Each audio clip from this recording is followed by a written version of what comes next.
유럽 한복판에서 2번이나 세계대전을 일으키고 수백만 명을 학살했으며 나라가 둘로 쪼개져 41년을 살았던 민족이 있습니다. 그런데 이 민족이 지금은 유럽에서 가장 강력한 경제대국이 됐고 전 세계에서 가장 신뢰받는 국가 중 하나로 꼽히죠. 도대체 무슨 일이 있었던 걸까요? 2000년 전에는 로마 제국의 정예군단 2만 명을 숲속에서 전멸시켰고 중세에는 황제와 교황이 서로 무릎을 꿇게 만들었으며 근대에는 철과 피로 유럽의 판도를 뒤흔들었습니다. 영광과 치욕, 분열과 통일, 파괴와 재건이 끊임없이 반복된 이 나라의 역사를 한번 들여다보면 왜 독일이 지금의 모습이 됐는지 이해할 수 있거든요.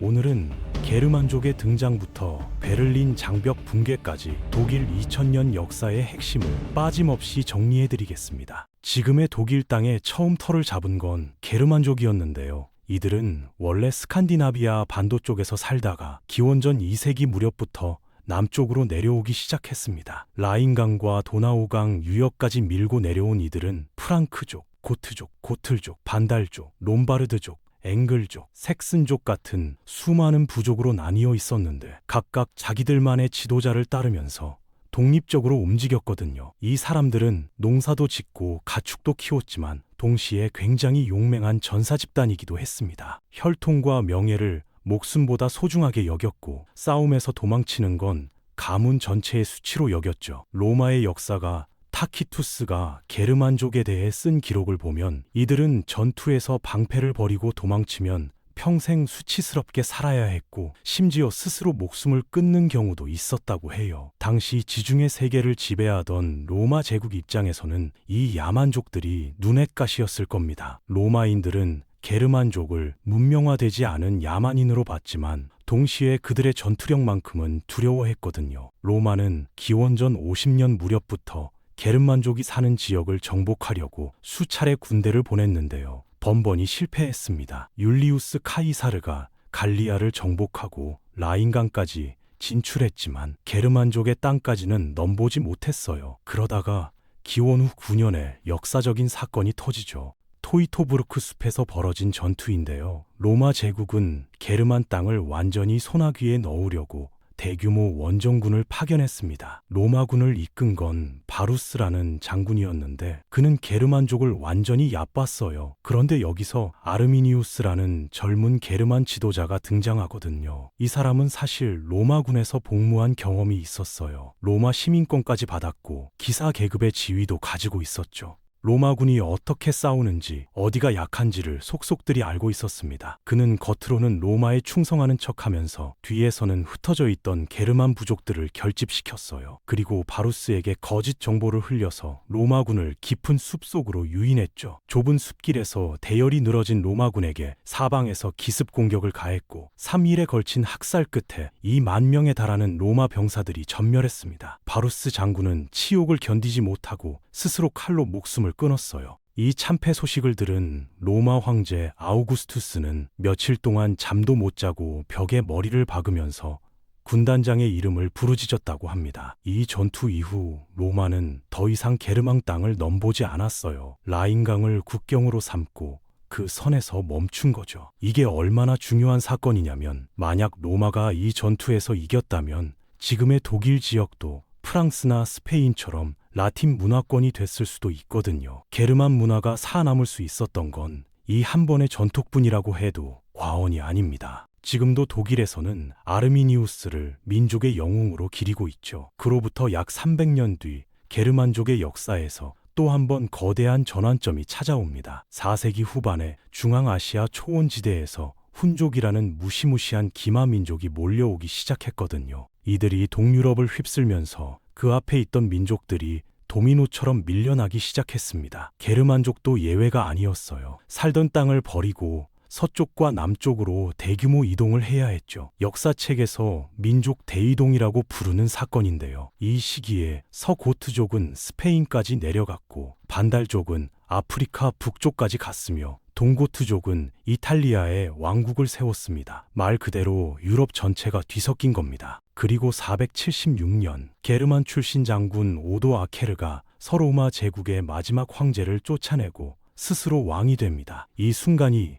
고대 로마 제국의 공식적인 종말이에요. 약 1000년을 이어온 로마 시대가 끝나고 중세 유럽이 시작된 거죠. 재밌는 건 로마를 무너뜨린 게르만족이 나중에 로마의 후계자를 자처하게 된다는 겁니다. 문명이라는 게 그렇게 한쪽에서 다른 쪽으로 스며드는 거거든요. 정복자가 피정복자의 문화에 오히려 동화되는 현상이 역사에서 굉장히 자주 나타나는데 게르만족도 그랬습니다. 481년 게르만족 중에서 프랑크족의 지도자 클로비스 1세가 프랑크 왕국을 세웁니다. 이게 게르만족이 세운 최초의 체계적인 국가예요. 클로비스 1세가 특히 영리했던 점은 기독교로 개종했다는 거거든요. 당시 로마 교황청과 손을 잡은 건데 이게 엄청난 정치적 선택이었습니다. 기독교 세계의 일원이 되면서 옛 로마 영토에 대한 정당성을 확보했고 교회의 조직망을 활용해서 넓은 영토를 효과적으로 다스릴 수 있게 됐거든요. 프랑크족은 이제 단순한 야만족이 아니라 유럽 문명의 새로운 주인공으로 떠오르기 시작했습니다. 프랑크 왕국의 전성기는 8세기에 찾아옵니다. 카롤루스 대제, 프랑스에서는 샤를마뉴라고 부르는 인물이 등장하거든요. 이 사람은 정복전쟁을 통해서 지금의 프랑스, 독일, 이탈리아 북부를 아우르는 거대한 제국을 만들었습니다. 800년 성탄절 로마 교황이 이 사람에게 서로마 황제의 왕관을 씌워주는 대관식을 거행했어요. 300년 전에 사라진 서로마 제국이 게르만족의 손에서 부활한 겁니다. 이때 세워진 나라가 카롤링거 제국이고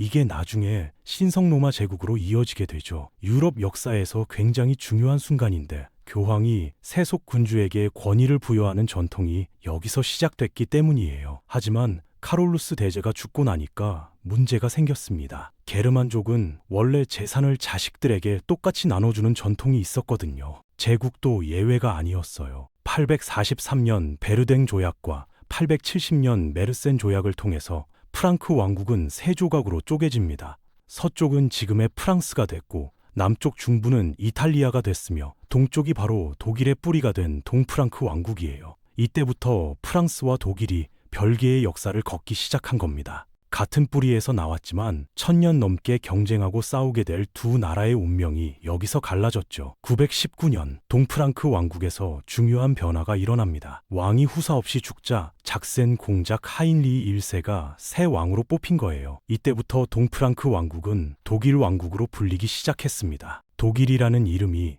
처음으로 역사에 등장한 순간이죠. 하인리히 1세는 각 지역의 공작들을 통합하고 동쪽에서 쳐들어오는 마자르족을 물리쳤는데요. 무엇보다 중요한 건 그의 아들 오토 1세를 남겼다는 거예요. 이 오토 1세가 독일 역사에서 정말 중요한 인물이거든요. 936년에 왕이 된 오토 1세는 아버지가 닦아놓은 기반 위에서 훨씬 더 나아갔습니다. 국경을 튼튼히 하고 이탈리아의 내란에 개입해서 중부 유럽 전체에 영향력을 확대했죠. 그리고 962년 로마 교황 요한 12세가 오토 1세에게 로마 황제의 왕관을 씌워줍니다. 이게 바로 신성 로마 제국의 시작이에요. 카롤루스 대제 이후 약 160년 만에 또다시 황제가 탄생한 거죠. 이 신소마 제국은 무려 844년 동안 지속됩니다. 1806년 나폴레옹에 의해 해체될 때까지요. 독일 역사에서 가장 오래 지속된 정치체제라고 할 수 있어요. 그런데 신성 로마 제국은 우리가 생각하는 일반적인 제국과는 좀 달랐습니다. 볼테르라는 프랑스 철학자가 신성 로마 제국은 신성하지도 않고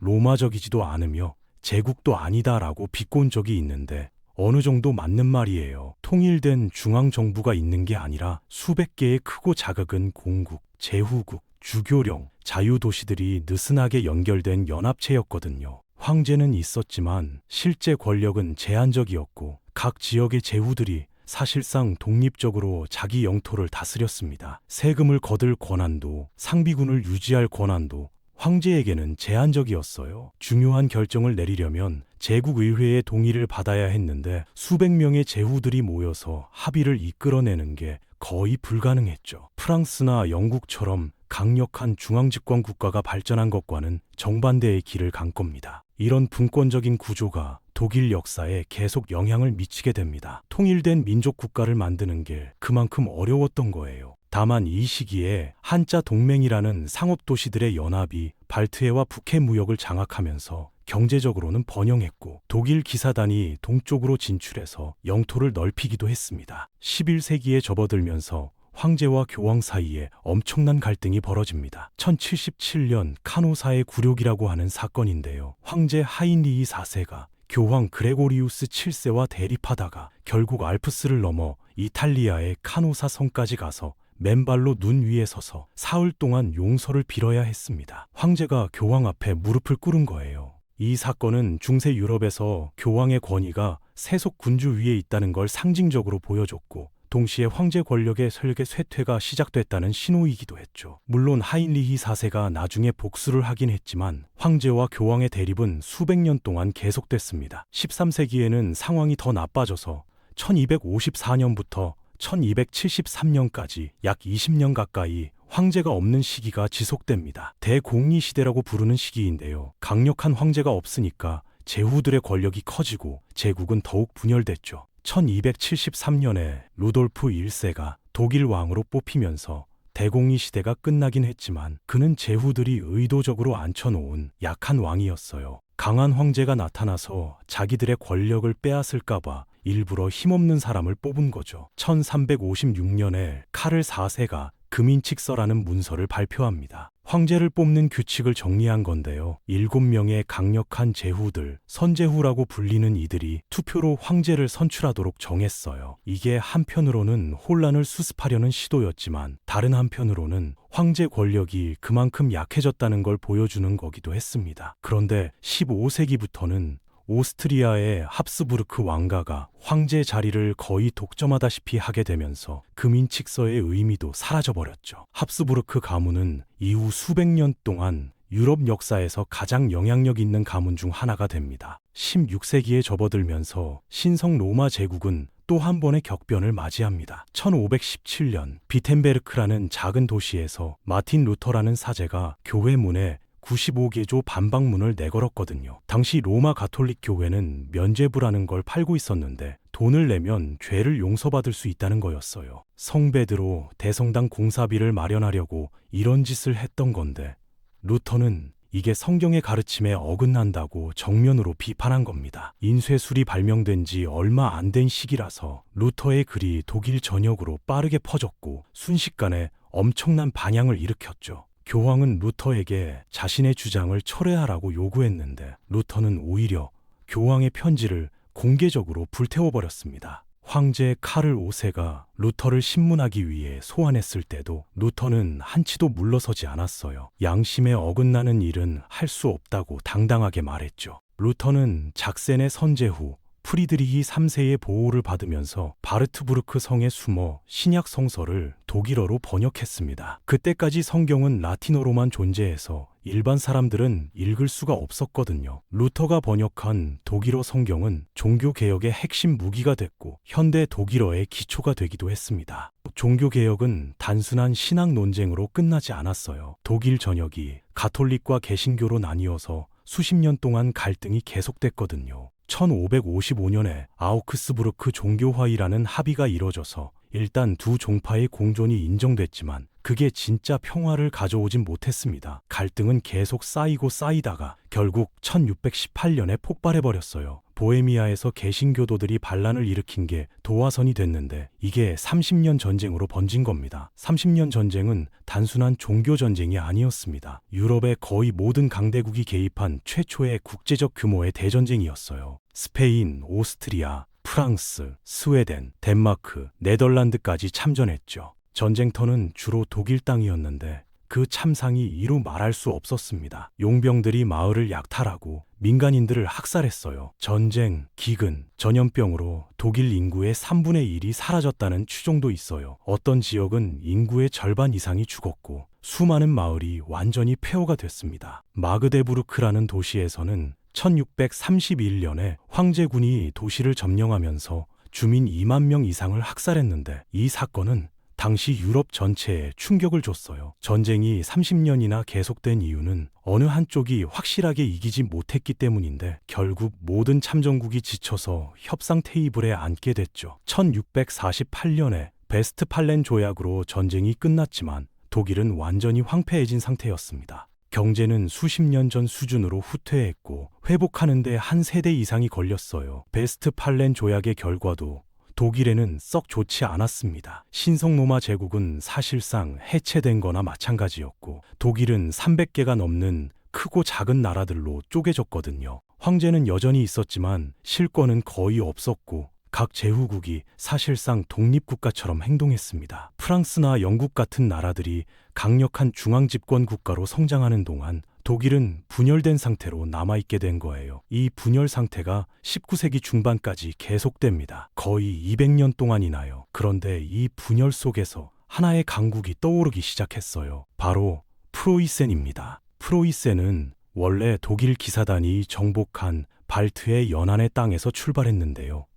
1701년에 왕국으로 승격됐고 1709년에는 베를린이 수도가 됐죠. 프로이센의 비약적인 성장은 프리드리히 비렐름 1세 때 본격적으로 시작됩니다. 군인왕이라는 별명을 가진 이 사람은 극도로 절약하고 근면했으며 강력한 군대를 키우는데 모든 걸 쏟아부었어요. 돈을 아끼려고 궁정 행사도 거의 열지 않았고 예술이나 학문에는 관심도 없었습니다. 오로지 군대만 생각했죠. 프리드리히 비렐름 1세가 만들어 놓은 기반 위에서 아들 프리드리히 2세가 프로이센을 유럽 강국의 반열에 올려놓습니다. 프리드리히 대왕이라고도 불리는 이 사람은 아버지와는 성격이 완전히 달랐어요. 음악을 사랑하고 철학자들과 교류를 했으며 직접 책도 썼죠. 하지만 전쟁에서도 탁월한 능력을 보여줬습니다. 7년 전쟁에서 러시아, 오스트리아, 프랑스의 포위 속에서도 살아남아 승리를 거뒀거든요. 운도 따랐는데 전쟁 막바지에 러시아 황제가 갑자기 죽고 프리드리히를 숭배하던 표트르 3세가 즉위해서 갑자기 러시아가 편을 바꿔버렸거든요. 프리드리히 2세는 군사적 업적만 남긴 게 아닙니다. 의무 교육 제도를 도입해서 귀족 자녀든 평민 자녀든 모두 학교에 다니도록 했고 언론과 출판의 자유를 허용했으며 종교적 관용 정책을 폈어요. 스스로를 국가의 첫 번째 하인이라고 부르면서 국민을 위해 일하는 게 군주의 의무라고 생각했죠. 이런 생각들이 나중에 독일인의 사고방식에 큰 영향을 미쳤습니다. 규칙을 철저히 지키고 교육을 중시하고 근면하게 일하는 프로이센 정신이라는 게 바로 여기서 나온 거예요. 1789년 프랑스에서 대혁명이 일어나고 나폴레옹이 등장하면서 유럽 전체가 뒤흔들립니다. 프로이센도 예외가 아니었어요. 1806년 예나 아우어슈테트 전투에서 프로이센군이 나폴레옹에게 완전히 박살났거든요. 프리드리히 대왕이 수십 년에 걸쳐 쌓아올린 군사적 명성이 하루아침에 무너져버렸죠. 프로이센은 영토의 절반을 잃었고 사실상 프랑스의 속국이 됐습니다. 같은 해 나폴레옹은 신성 로마 제국의 해체를 선언했어요. 844년 동안 이어져 온 제국이 프랑스 황제의 명령 한마디로 사라져버린 겁니다. 나폴레옹이 물러나고 1815년 빈회의에서 유럽 질서가 재편됐는데요. 독일에는 독일 연방이라는 새로운 틀이 만들어졌습니다. 39개 주권 국가들의 연합체였는데 이것도 통일된 국가가 아니라 느슨한 연합에 불과했어요. 프랑스 혁명 이후로 민족주의 열풍이 불면서 많은 독일인들이 영국이나 프랑스처럼 통일된 민족 국가를 꿈꿨지만 현실은 그렇지 못했죠. 1848년에 유럽 전역을 휩쓴 혁명의 바람이 독일에도 불어닥쳤을 때 드디어 기회가 온 것처럼 보였습니다. 프랑크푸르트에서 국민의회가 소집됐어요. 각 지역에서 선출된 대표 500여 명이 모여서 새로운 독일 국가의 헌법을 논의했죠. 하지만 여기서 큰 문제가 불거졌습니다. 오스트리아를 포함시킬 것이냐 말 것이냐 하는 거였어요. 오스트리아는 독일어를 쓰는 지역도 있었지만 헝가리, 체코, 이탈리아 등 완전히 다른 민족들도 포함하고 있었거든요. 결국 국민의회는 프로이센을 중심으로 통일하자는 쪽으로 결론을 내리고 프로이센 왕 프리드리히 비렐르 4세에게 황제 자리를 제안했습니다. 그런데 프로이센 왕이 이걸 거절해버렸어요. 프리드리히 비렐름 4세는 국민의회가 자기에게 황제 자리를 줄 권한이 있다는 것 자체를 인정하지 않았습니다. 왕권은 신으로부터 받은 것이지 국민한테서 받은 게 아니라는 거였죠. 1848년 혁명은 결국 구체적인 성과 없이 끝나버렸지만 한 가지는 분명해졌어요.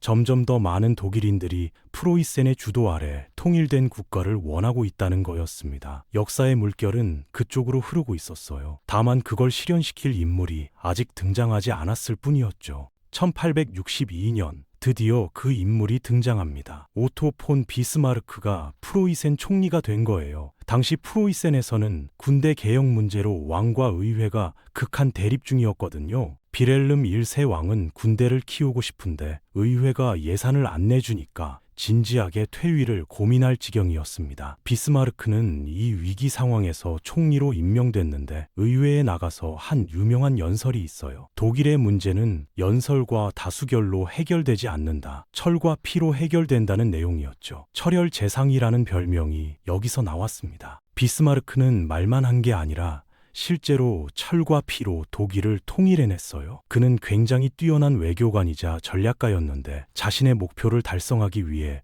어떤 수단도 가리지 않았죠. 먼저 1864년에 덴마크와 전쟁을 벌여서 슐레스비히 홀슈타인 지역을 빼앗았습니다. 이건 오스트리아와 같이 싸운 건데 비스마르크는 처음부터 오스트리아를 이용할 생각이었어요. 전쟁이 끝나자마자 빼앗은 영토의 관리 문제를 빌미로 오스트리아와 틀어졌습니다. 1866년에 프로이센 오스트리아 전쟁이 터졌는데 비스마르크는 전쟁 전에 이탈리아와 동맹을 맺어서 오스트리아가 양면 전쟁을 치르도록 만들었어요. 프로이센군은 새로 도입한 후장식 소총과 효율적인 철도 수송 덕분에 압도적인 기동력을 보여줬고 불과 7주 만에 완승을 거뒀습니다. 퀘니히그레츠 전투에서 오스트리아군이 대패했는데 비스마르크는 여기서 또 한 번 영리함을 보여줬어요. 완전히 굴복시킬 수 있었지만 관대한 조건으로 화평을 맺었거든요. 오스트리아를 지나치게 모욕하면 나중에 적으로 돌아올 수 있다는 걸 알았던 거죠. 이 전쟁으로 오스트리아는 독일 문제에서 완전히 배제됐고 프로이센 중심의 북독일 연맹이 만들어졌습니다. 마지막 상대는 프랑스였습니다. 1870년 스페인 왕위 계승 문제를 두고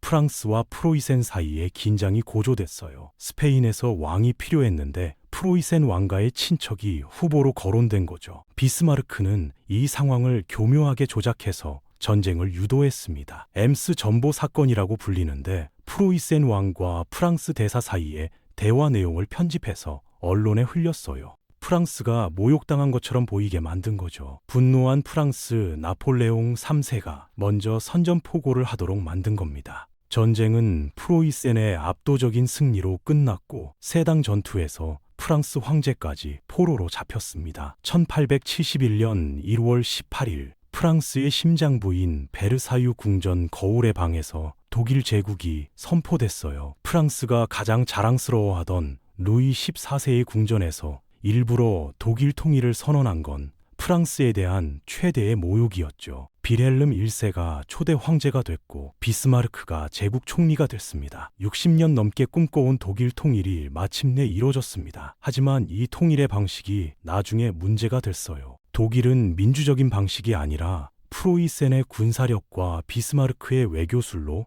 위에서부터 통일된 거거든요. 군국주의적인 색채가 처음부터 강했죠. 게다가 베르사유 궁전에서 모욕을 당한 프랑스는 독일에 대한 복수심을 품게 됐고 이게 나중에 1차 세계대전의 한 원인이 됩니다. 비스마르크는 통일 이후에도 20년 가까이 총리로 일하면서 유럽의 평화를 유지하려고 노력했어요. 복잡한 동맹체계를 만들어서 독일이 고립되지 않도록 했고 프랑스가 복수 전쟁을 일으키지 못하도록 외교적으로 포위했죠. 하지만 1890년 젊은 황제 비렐름 2세와 충돌해서 은퇴하게 됩니다. 비렐름 2세는 29살밖에 안 된 젊은 황제였는데 성격이 충동적이고 야망이 컸어요. 비스마르크의 신중한 외교 정책을 버리고 세계 무대에서 독일의 위상을 높이려고 적극적으로 나섰습니다. 비렐름 2세는 범게르만주의를 내세우고 해군을 대폭 증강하며 해외 식민지 확보에 열을 올렸어요. 문제는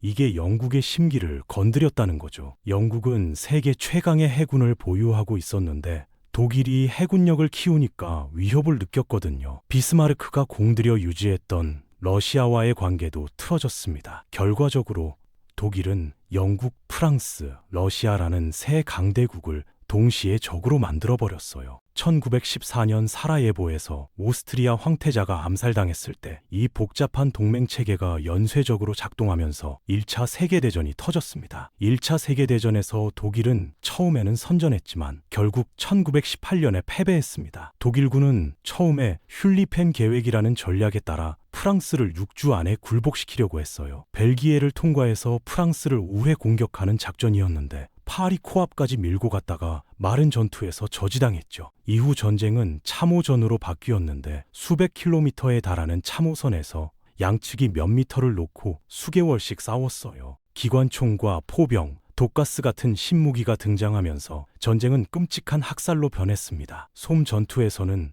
하루에 6만 명의 영국군 사상자가 발생했고, 베르댕 전투에서는 프랑스군과 독일군 합쳐서 70만 명 이상이 죽거나 다쳤어요. 1917년에 미국이 참전하면서 전세가 결정적으로 기울었고, 독일 국내에서는 식량 부족과 전쟁 피로로 혁명이 일어났습니다. 1918년 11월 비렐름 2세는 네덜란드로 도망쳤고, 독일에는 공화국이 수립됐어요. 바이마르에서 헌법이 제정돼서 바이마르 공화국이라고 불리는데 독일 역사상 최초의 민주공화국이었습니다. 하지만 이 새 정부가 처음 해야 했던 일이 굴욕적인 평화조약에 서명하는 거였어요. 1919년 베르사유 조약에서 독일은 전쟁의 모든 책임을 인정해야 했고, 엄청난 배상금과 영토 손실, 군비 제한을 받아들여야 했습니다. 알자스 로렌은 프랑스에 반환해야 했고, 폴란드에도 상당한 영토를 넘겨야 했어요. 군대는 10만 명으로 제한됐고, 탱크와 공군 보유가 금지됐죠. 바로 48년 전에 독일 제국이 선포됐던 바로 그 베르사유 궁전에서 이 조약에 서명해야 했습니다. 베르사유 조약은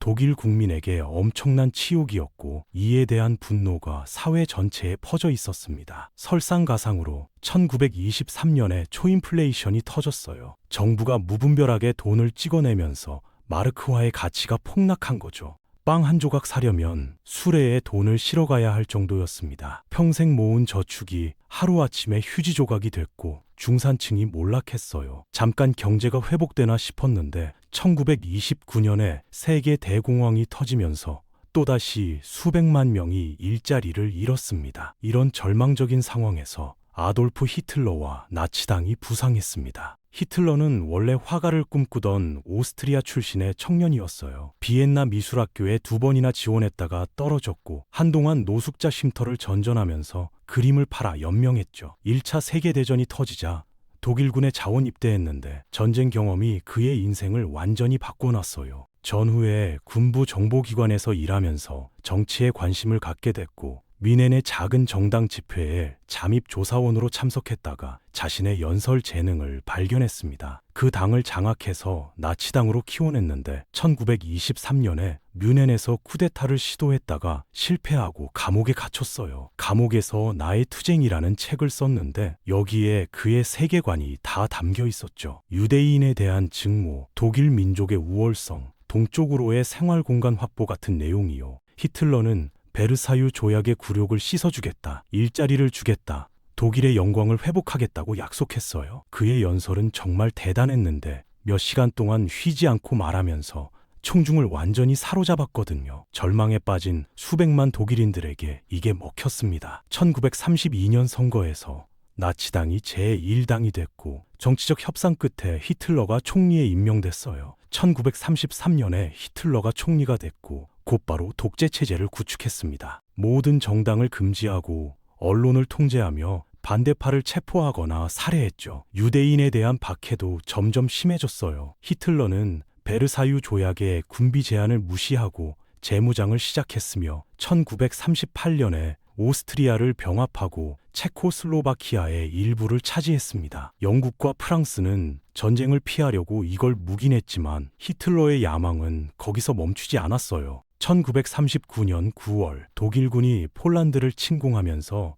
2차 세계대전이 시작됐습니다. 히틀러는 그 직전에 소련과 불가침 조약을 맺어서 동쪽을 안전하게 만들어 놓았어요. 처음 2년 동안 독일은 파죽지세로 유럽 대부분을 점령했습니다. 블리츠크리크, 전격전이라고 불리는 새로운 전술을 썼는데 탱크와 항공기를 집중 투입해서 적의 방어선을 뚫고 빠르게 진격하는 방식이었어요. 폴란드가 한 달 만에 무너졌고 덴마크는 단 6시간 만에 항복했습니다. 프랑스가 6주 만에 항복한 건 전 세계에 충격을 줬어요. 1차 대전 때 4년 동안 버텼던 프랑스가 이렇게 쉽게 무너질 줄은 아무도 예상 못했거든요. 영국만 홀로 저항을 계속했는데 영국 해협이 있어서 독일군이 건너갈 수가 없었죠. 독일 공군이 영국 본토를 폭격하는 영국 전투가 벌어졌지만 영국 공군이 결사적으로 막아냈습니다. 하지만 1941년에 두 가지 결정적인 변화가 일어났어요. 히틀러가 소련을 침공한 게 첫 번째였습니다. 바르바로사 작전이라고 불리는 이 침공은 역사상 최대 규모의 군사작전이었는데 처음에는 독일군이 모스크바 코앞까지 밀고 갔지만 러시아의 혹독한 겨울과 소련군의 저항에 발목이 잡혔어요. 두 번째는 일본의 진주만 공격으로 미국이 참전한 거였죠. 이제 독일은 세계 최강 대국들을 상대로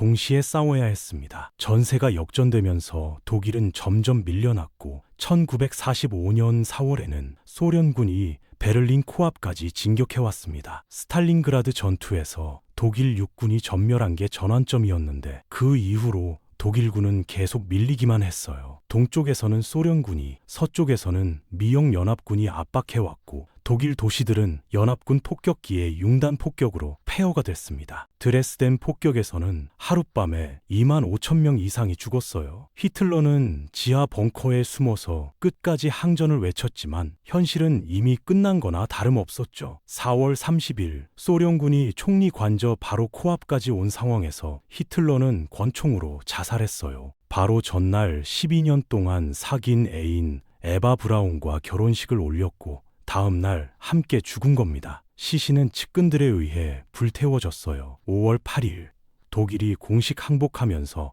유럽에서의 전쟁이 끝났습니다. 2차 세계대전은 인류 역사상 가장 파괴적인 전쟁이었어요. 전 세계적으로 약 7천만 명에서 8,500만 명이 죽었고 그중 상당수가 민간인이었죠. 독일만 해도 군인 500만 명, 민간인 200만 명 이상이 죽었습니다. 나치 독일이 저지른 범죄 중 가장 끔찍한 건 홀로코스트입니다. 유대인 600만 명을 조직적으로 학살했어요. 이건 단순한 학살이 아니라 산업적 규모의 대량 살인이었습니다. 나치는 처음에 유대인들을 게토에 가두고 박해하다가 전쟁이 진행되면서 최종 해결책이라는 이름으로 조직적인 학살을 시작했어요. 집시, 장애인, 동성애자, 정치범 등 수백만 명도 희생됐죠. 아우슈비츠, 트레블링카, 소비보르 같은 수용소에서 사람들이 공장처럼 살해당했습니다. 아우슈비츠에서만 100만 명 이상이 죽었는데 대부분 도착하자마자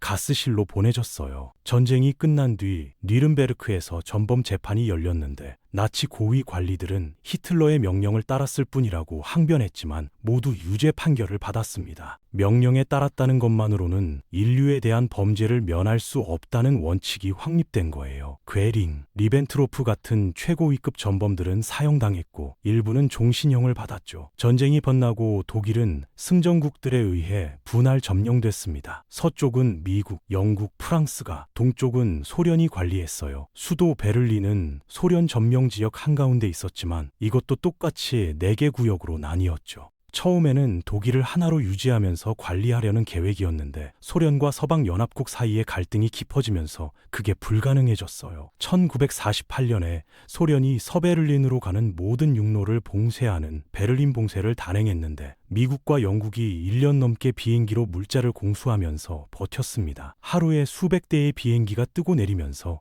200만 서베를린 시민을 먹여 살린 거예요. 이 베를린 공수 작전은 냉전의 첫 번째 위기이자 서방이 소련에 굴복하지 않겠다는 의지의 표현이었죠. 1949년에 서쪽 점령 지역은 독일 연방공화국, 즉 서독이 됐고 동쪽은 독일 민주공화국, 즉 동독이 됐습니다. 같은 민족이 두 개의 국가로 쪼개진 거예요. 냉전의 최전선이 독일 한복판을 가로지르게 됐고 두 독일은 완전히 다른 체제를 따라 발전하게 됩니다. 서독은 미국의 마셜 플랜 원조를 받아서 놀라운 속도로 경제를 재건했어요. 라인강의 기적이라고 불리는 경제 성장을 이뤘는데 1950년대와 60년대에 매년 8%가 넘는 성장률을 기록했죠. 폐허에서 시작해서 20년 만에 세계 3위의 경제 대국이 된 겁니다. 콜라트 아데나워 총리가 이 시기를 이끌었는데 그는 서방과의 동맹을 확고히 하고 유럽 통합에 적극 참여하는 정책을 폈어요. 반면 동독은 소련식 계획 경제를 채택했고 공산당 일당 독재 체제 아래서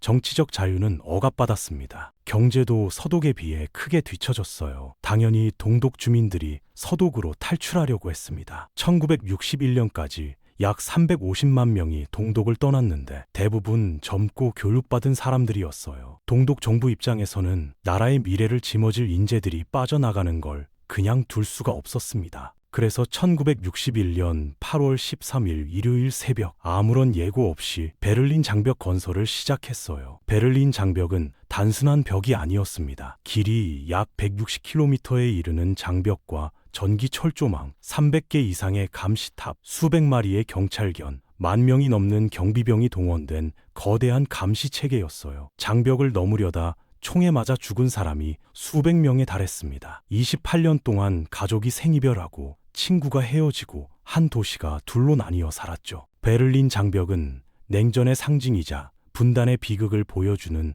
가장 강력한 이미지가 됐습니다. 하지만 영원할 것 같던 장벽도 결국 무너집니다. 1980년대 후반 소련에서 고르바초프가 개혁 개방 정책을 펴면서 동유럽 전체에 변화의 바람이 불었어요. 글라스노스트와 페레스트로이카라고 불리는 이 정책은 소련의 통제력을 약화시켰고 동유럽 국가들에서 민주화 운동이 일어나기 시작했죠. 폴란드에서 자유노조가 합법화됐고 헝가리가 국격의 철조망을 철거하면서 동독 주민들이 헝가리를 통해 서방으로 탈출하기 시작했어요. 동독에서도 민주화를 요구하는 시위가 일어났는데 특히 라이프치히에서 매주 월요일마다 열린 평화 시위가 유명했습니다. 우리가 국민이다라는 구호를 외치면서 수만 명, 나중에는 수십만 명이 거리로 나왔어요. 동독 정부는 천안문처럼 무력 진압을 고려했지만 소련이 군사적 지원을 거부하면서 손을 쓸 수가 없었죠. 1989년 12월 9일 저녁 동독 정부 대변인이 기자회견에서 새로운 여행 규정을 발표했습니다. 원래는 일정한 절차를 거쳐서 여행을 허가하겠다는 내용이었는데 대변인이 내용을 제대로 숙지하지 못한 채 발표를 하다가 기자의 질문에 즉시 지체 없이라고 대답해버렸어요. 이 발표가 TV로 생중계됐고 동베를린 시민들이 이게 장벽 개방을 의미한다고 해석하면서 검문소로 몰려들었습니다. 경비병들도 어찌할 바를 몰랐어요. 상부에 연락을 취했지만 명확한 지시가 내려오지 않았고 수만 명의 군중이 압박해오는 상황에서 결국 검문소를 열어버렸습니다. 밤 11시경 수만 명의 동베를린 시민들이 서베를린으로 쏟아져 나왔어요. 사람들은 장벽 위에 올라가서 춤을 추고 샴페인을 터뜨렸고 망치와 곡괭이로 장벽을 부수기 시작했죠. 28년간 가족과 친구를 갈라놓았던 장벽이 무너지는 순간이었습니다. 서베를린 시민들은 동베를린에서 온 사람들을 껴안고 울었어요. 이 장면들은 전 세계에 생중계됐고 냉전 종식의 상징적인 순간으로 기록됐습니다. 그로부터 1년도 안 되어 독일은 통일됐습니다. 1990년 10월 3일 동독이 서독에 편입되는 형태로 독일 연방공화국이 하나가 됐어요. 41년간의 분단이 끝난 겁니다. 물론 통일이 모든 문제를 해결한 건 아니었어요. 경제적 격차, 사회적 갈등, 동서독 주민 간의 심리적 장벽 같은 문제들은 오래 남았죠. 하지만 한 민족이 다시 하나가 됐다는 건 그 자체로 역사적인 사건이었습니다. 지금 독일은 유럽에서 가장 강력한 경제 대국이고 유럽연합의 핵심 국가입니다. GDP 기준 세계 4위의 경제력을 가지고 있고 기술력과 제조업 경쟁력에서 세계 최고 수준이죠. 과거의 침략자에서 평화와 민주주의의 수호자로 변신한 거예요. 하지만 독일인들은 자신들의 역사를 잊지 않습니다. 홀로코스트 기념관이 베를린 한복판에 있고 학교에서 나치의 범죄를 철저하게 가르치죠. 과거를 직시하고 반성하는 게 독일이 신뢰받는 국가가 된 비결이기도 합니다. 통일 이후 독일이 직면한 과제는 만만치 않았습니다. 동독 경제는 서독에 비해 한참 뒤처져 있었는데 생산성이 서독의 3분의 1 수준밖에 안 됐거든요. 동독 공장들은 대부분 경쟁력이 없어서 문을 닫아야 했고 수백만 명이 일자리를 잃었습니다. 서독은 동독 재건을 위해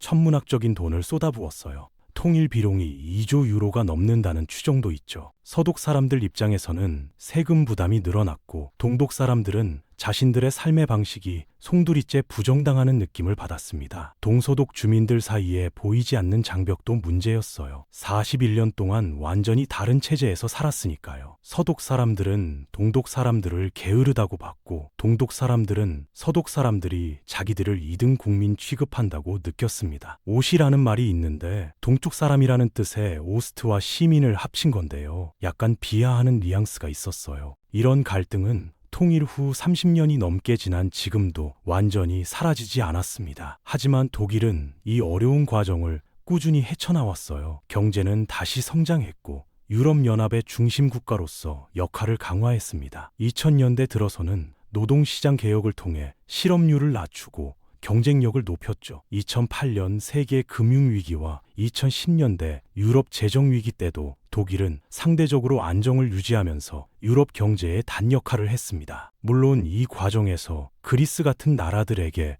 너무 가혹한 긴축을 요구했다는 비판도 있었지만요. 독일의 지정학적 위치는 역사 내내 결정적인 역할을 했습니다. 유럽 대륙 한복판에 있다 보니 동서남북 어디든 막힘없이 연결되는 장점이 있었지만 동시에 전쟁이 나면 항상 전쟁터가 되는 단점도 있었어요. 지금 독일은 무려 9개 나라와 국경을 맞대고 있는데 유럽에서 가장 많은 숫자입니다. 북쪽으로는 덴마크와 북해가 있고 동쪽으로는 폴란드와 체코, 남쪽으로는 오스트리아와 스위스, 서쪽으로는 프랑스, 벨기에, 룩셈부르크, 네덜란드가 있죠. 이런 지리적 조건 때문에 독일은 항상 주변국들과의 관계에 신경 써야 했습니다. 비스마르크 시대에는 프랑스를 고립시키면서 러시아와는 우호 관계를 유지하는 복잡한 동맹 체계를 운영했고 2차 대전 이후에는 프랑스와 화해하고 유럽 통합을 주도하는 전략을 택했어요. 독일과 프랑스의 관계는 특히 중요한데 이 두 나라가 3번이나 전쟁을 치렀거든요.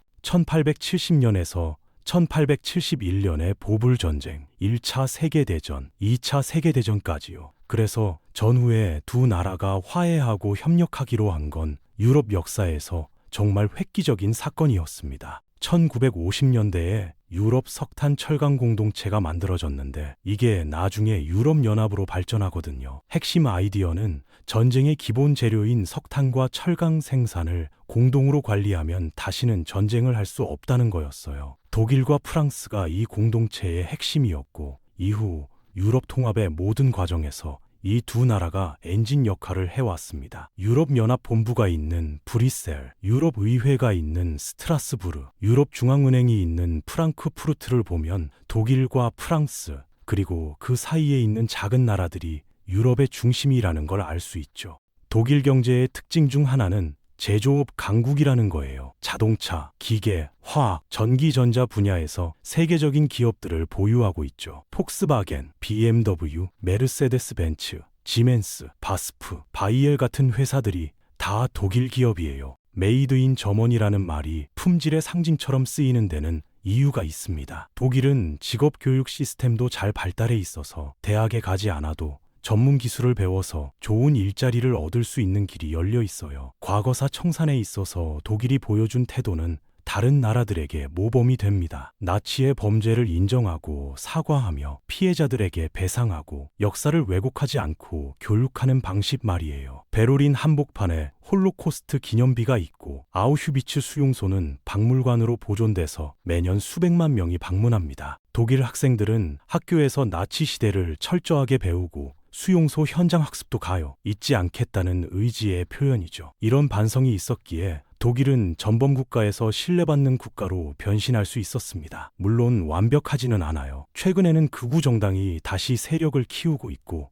난민 문제를 둘러싼 갈등도 있죠. 2015년에 메르켈 총리가 시리아 난민을 대규모로 받아들이기로 결정했을 때 독일 사회 내에서 큰 논란이 일었습니다. 인도주의적으로 옳은 결정이었다는 평가와 너무 성급했다는 비판이 공존하고 있어요. 2000년이 넘는 독일 역사를 돌아보면 영광과 치욕이 반복됐고 분열과 통일이 거듭됐습니다. 로마 제국을 물리친 게르만족, 중세 유럽의 중심이던 신성 로마 제국, 종교개혁의 발원지, 철과 피로 통일을 이룬 프로이센, 두 번의 세계대전과 분단, 그리고 극적인 재통일까지요. 이 모든 역사가 지금의 독일을 만들었어요. 지리적으로 유럽 한복판에 있다 보니 항상 주변 강대국들과 부딪혀야 했고, 그래서 강해지려고 노력했지만 그 힘이 때로는 파괴적인 방향으로 흘렀죠. 프리드리히 대왕이 만든 프로이센 정신, 비스마르크의 철혈 정책, 바이마르 공화국의 실패, 나치의 광기,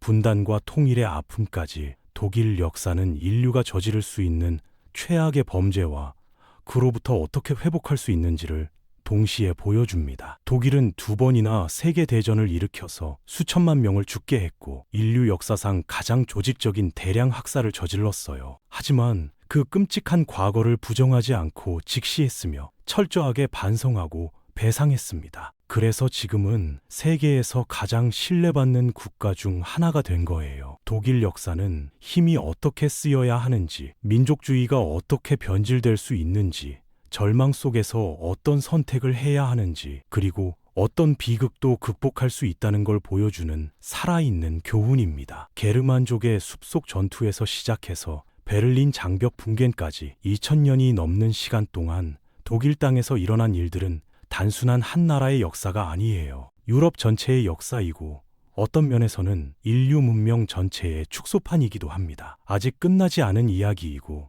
앞으로도 계속될 이야기죠.